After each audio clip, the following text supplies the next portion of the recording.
عزیز محترم مولانا محمود صاحب صدر جمعیت علماء ہند مجھ کو صدر جمعیت علماء کہہ رہے ہیں اور میں ان کو صدر جمعیت علماء کہہ رہا ہوں. یہ اس اجلاس کا عجیب و غریب امتیاز ہے. یہ ہو سکتا ہے کہ آپ حضرات کے درمیان میری حاضری اس چیز کے ختم کرنے کا سبب بن جائے.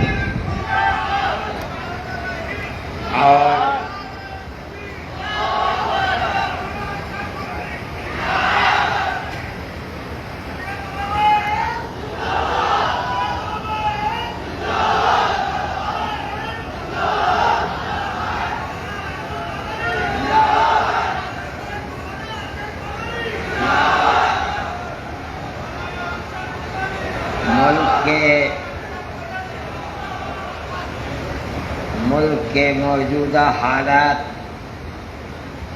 اقلیتوں کے خلاف اور خاص طور پر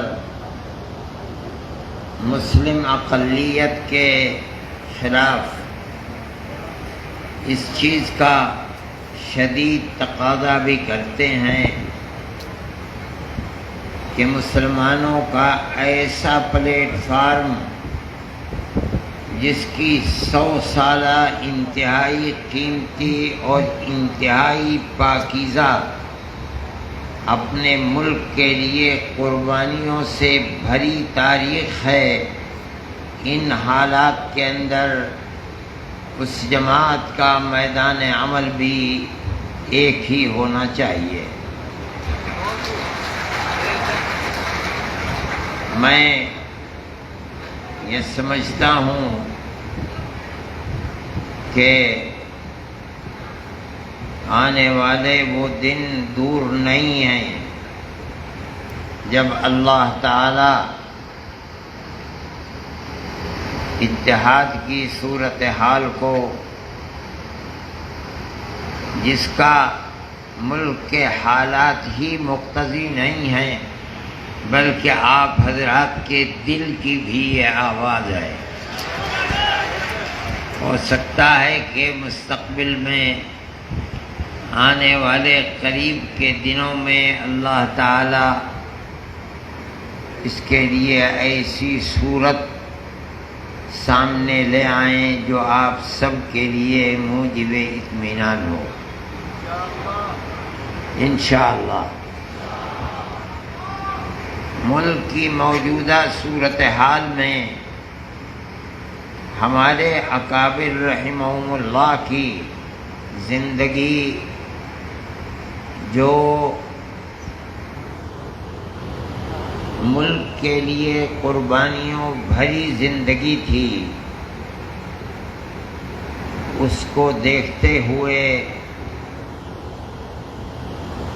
خاص طریقے پر ملک کی آزادی کے بعد ہمارے سامنے ان کی زندگی کا ایک نمونہ ہے.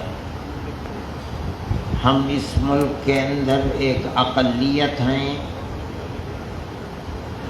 اور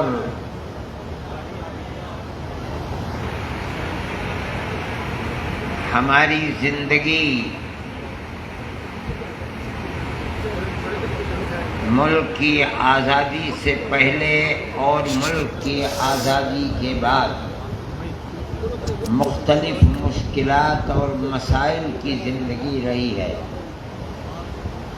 لیکن میں آپ حضرات کے سامنے اس بات کو رکھنا ضروری سمجھتا ہوں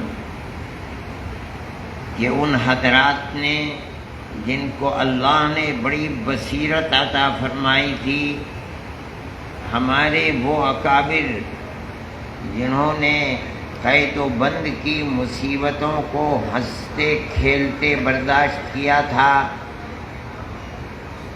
ملک کی آزادی کے بعد جن مسائل سے مسلم اقلیت دوچار ہوئی، ان مسائل کا مقابلہ کرنے میں وہ لوگ کبھی سڑکوں پر نہیں اترے۔ آپ ان کی زندگی کو دیکھ لیجئے۔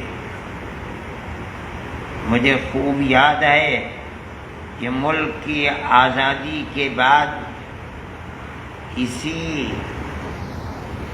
ہندوستان کے اندر بابری مسجد کا مسئلہ اٹھا۔ ہمارے اکابر رحمہم اللہ جن کی زندگی مجاہدانہ زندگی تھی،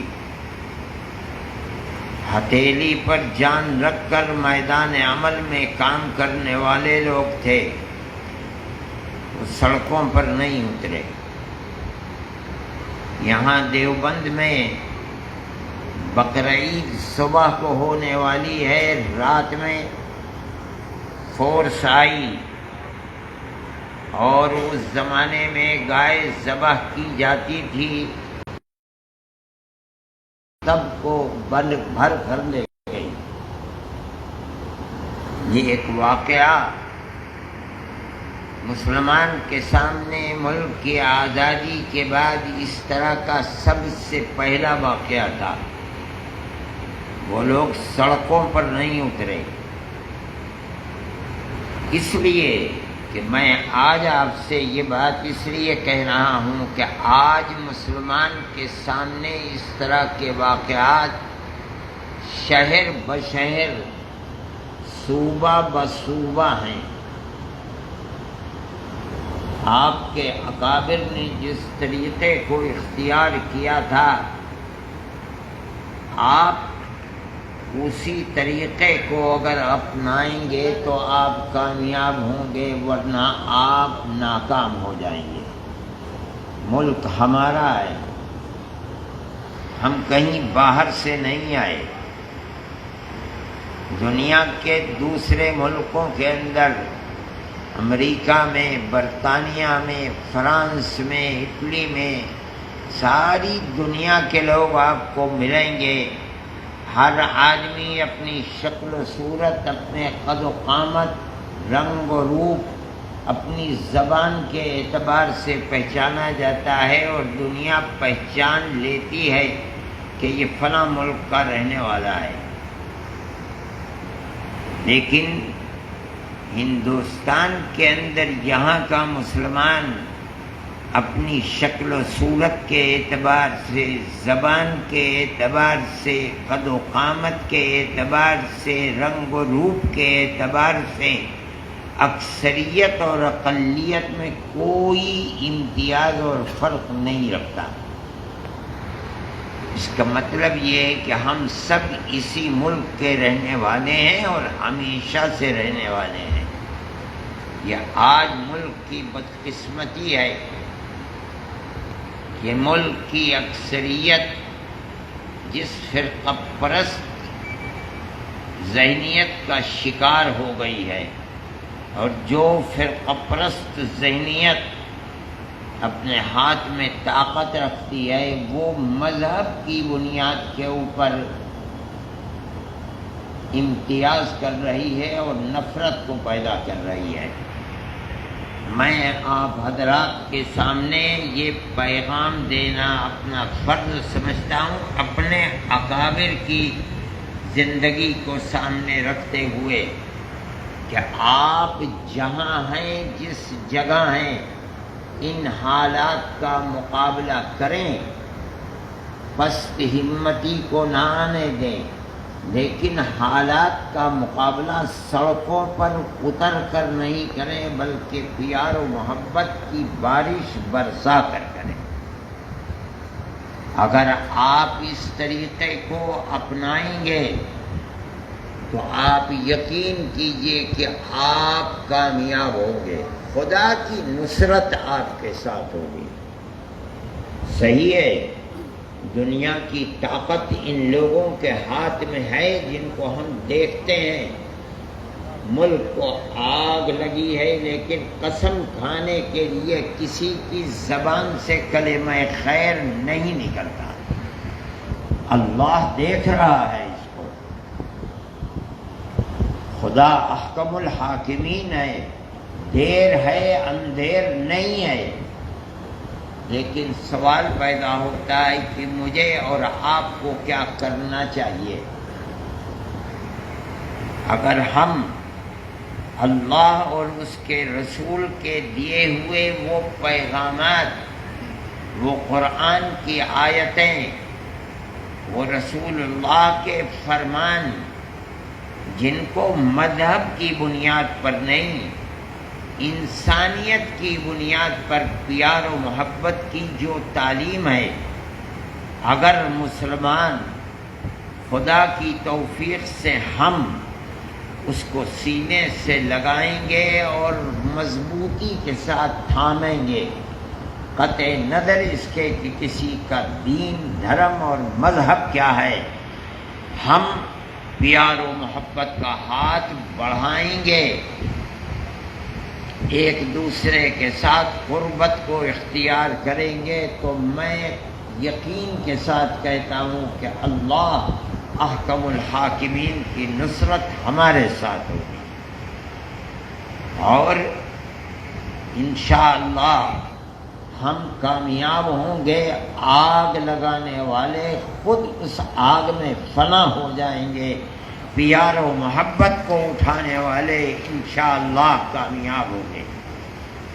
میرے بھائی، آپ جہاں ہیں، بڑے شہروں میں ہیں تب، چھوٹے قصبات میں ہیں تب، دیہاتوں کے اندر ہیں تب، مدرسے چلاتے ہیں تب، اسکول چلاتے ہیں تب، آپ اپنے بھائیوں کے دکھ درد کے اندر شریک ہوں، ان کو قریب کریں، آپ دکھلائیں کہ مدرسوں کے اندر کیا تعلیم دیتے ہیں، اسکولوں کے اندر کیا تعلیم دیتے ہیں، آپ بچوں کو کیا سکھاتے ہیں، مدرسوں میں کیا پڑھاتے ہیں۔ آپ ان حالات کا مقابلہ اگر کر سکتے ہیں تو اسی طرح کر سکتے ہیں۔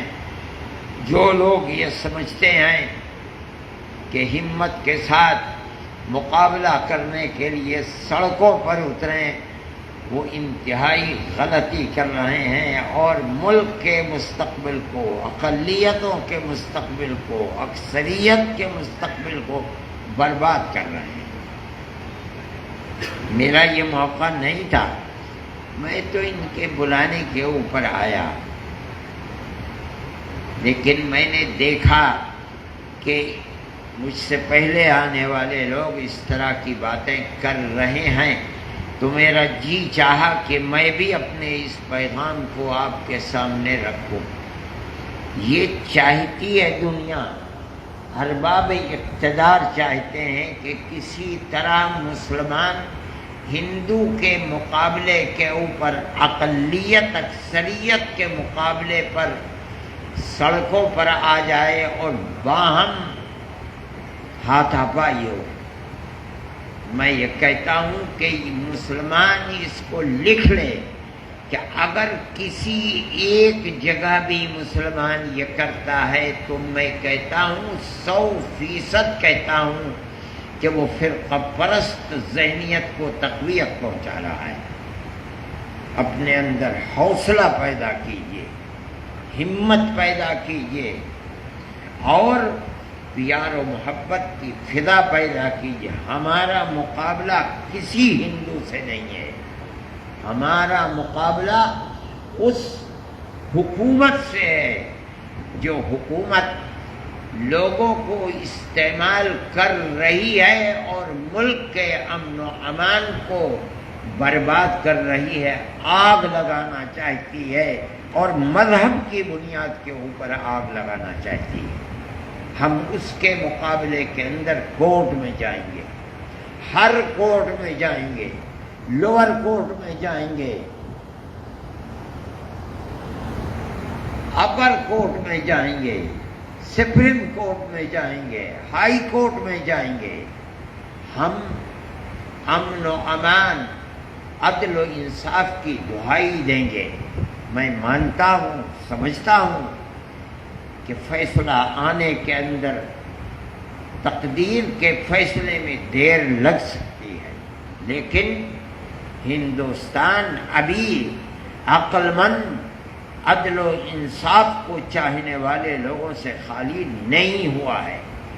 آپ کو فیصلہ ملے گا، اور جو لوگ گلی گلی، کوچے کوچے، مسجد مسجد آگ لگا رہے ہیں، اللہ ان کو خائب و خاسر اور ذلیل و رسوا فرمائے گا۔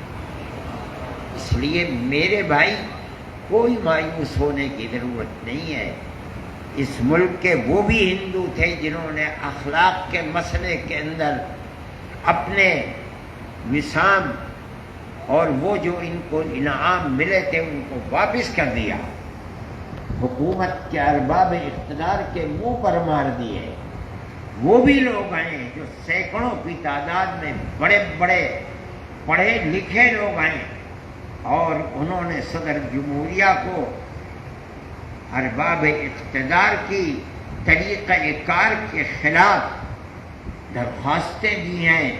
جو جہاں بیٹھا ہوا ہے وہاں اس کو برا سمجھ رہا ہے، اور آنے والے وہ دن جو ملک کو سری لنکا کی طرح سے بربادی کے کنارے پر پہنچانے والے ہیں، وہ اپنی آنکھوں سے دیکھ رہے ہیں۔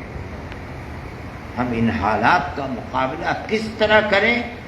میں اپنے اکابر کے طریقہ کار کو سامنے رکھتے ہوئے میں یہ سمجھتا ہوں کہ طریقہ یہی ہے کہ ملک کی اقلیت، اکثریت اور عوام کے مقابلے کے اندر سڑکوں پر نہ اترے۔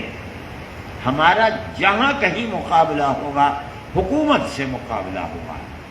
ہم حکومت کو 10 مرتبہ طاقت کے ساتھ، اخلاق کے ساتھ سمجھائیں گے، بتلائیں گے کہ تم اپنے زبان پر جو تم نے تالے لگا رکھے ہیں اس کو توڑو، ملک کی بربادی کے لیے نہیں، آبادی کے لیے اپنے اقتدار کو کام میں لاؤ۔ نہیں لاؤ گے تو دیر ہے اندھیر ہے ملک برباد ہو جائے گا، کنگال ہو جائے گا، تباہ ہو جائے گا۔ نہ اکثریت اکثریت رہے گی، نہ اقلیت اقلیت رہے گی۔ جو ملک کے حالات ہیں ان کو سمجھیے۔ میں بھائی ہونے کی حیثیت سے آپ سے کہتا ہوں کہ آپ مقابلہ پیار و محبت کے ساتھ کریں، تبھی آپ کامیاب ہو سکیں گے۔ جمعیت علماء کا یہی ایک پیغام ہے، میرا پیغام نہیں ہے، جمعیت علماء کے بزرگوں کا یہ پیغام ہے، ان کی زندگی ہے۔ انہوں نے کبھی اس چیز کو سامنے نہیں رکھا کہ وہ سڑکوں کے اوپر اتریں اور سامنے آ کر کے یہ بات کریں، نہیں۔ بابری مسجد کے مسئلے کو پہلے دن وہ کورٹ کے اندر لے گئے، اور جمعیت علماء آخری وقت تک کورٹ ہی کے اندر اس کو لڑتی ہے۔ جو لوگ اس کو سڑکوں پر لے کر کے آئے، میں نام لینا نہیں چاہتا، کچھ زندہ ہیں، کچھ دنیا سے چلے گئے، انہوں نے اس مسئلے کو خراب تو کیا ہے لیکن اس کو کامیابی سے ہمکنار نہیں کیا ہے۔ میں آج بھی یہی بات کہتا ہوں۔ ہو سکتا ہے کہ جو لوگ آپ میں ہیں ان کے جذبات بھی ہوں، میں اگرچہ ایک بوڑھا آدمی ہوں لیکن میرے سامنے ان اکابر کی ایک زندگی ہے، اس لیے میں معافی چاہتے ہوئے اگر میری یہ بات میرے بعض احباب کو گرا گزر رہی ہے تو میں معافی چاہتے ہوئے معذرت پیش کرتا ہوں، اور جمعیت علماء ہند کے اکابر کے اس نظریے کو پیش کرتا ہوں کہ کبھی اقلیت اکثریت کے افراد سے لڑ کر کامیاب نہیں ہو سکتی۔ ہماری لڑائی ملک کے اندر جب بھی ہوگی حکومت سے ہوگی.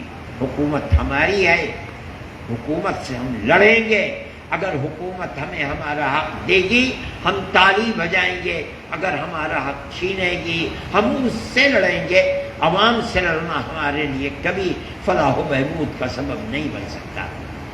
میں اپنے ان کلمات کے ساتھ میں پھر اللہ کی ذات سے یہ توقع رکھتا ہوں کہ آنے والے دن آپ حضرات کے لیے خوشخبری کے دن ہوں گے انشاءاللہ.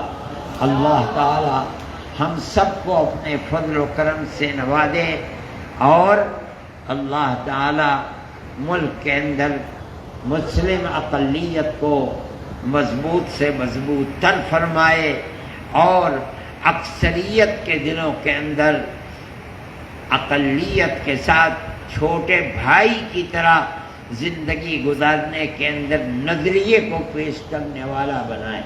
وآخر دعوانا ان الحمد للہ رب العالمین وصلی اللہ تعالی علی خیر خلقہ سیدنا محمد وعلی آلہ واصحابہ اجمعین.